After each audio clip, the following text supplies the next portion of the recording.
Kaip išsiųsti užsakymą žaliavų tiekėjui odų naudotojo instrukcija.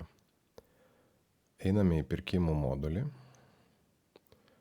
Čia pas mus matome suformuotos dvi užklausos automatiškai iš gamybos modulio mūsų tiekėjams. Vienas tiekėjas vadinasi ABC, kitas tiekėjas vadinasi FAST. Pasirenkame tiekėją, kuriam suformuota yra užklausa. Matome, kokias prekes mes iš šito tiekėjo norime užsakyti. Kol kas tai yra užklausa, tai nėra patvirtintas pirkimų užsakymas, todėl mes šitą užklausą, spausdami mygtuką Send by email, galime išsiųsti mūsų tiekėjui. Šiuo atveju tiekėjas yra ABC.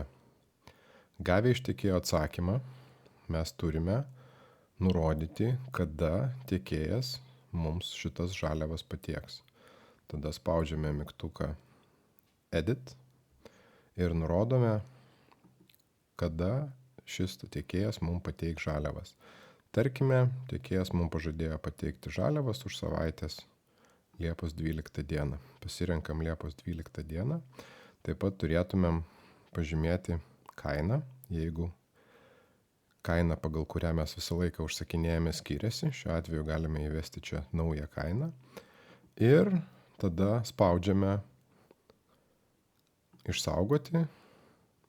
Ir dabar šita užklausa yra išsaugota, bet ir dar nėra patvirtinta. Tam, kad užklausa būtų patvirtinta, mes spaudžiame Confirm Order.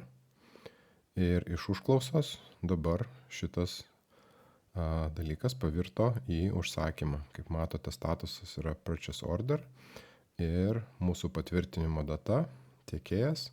Ir mes matysime, kada tos žaliavos atkeliaus. Tai tokiu būdu mes iš pirkimo užklausos pavertėme pirkimo užklausą į pirkimo užsakymą.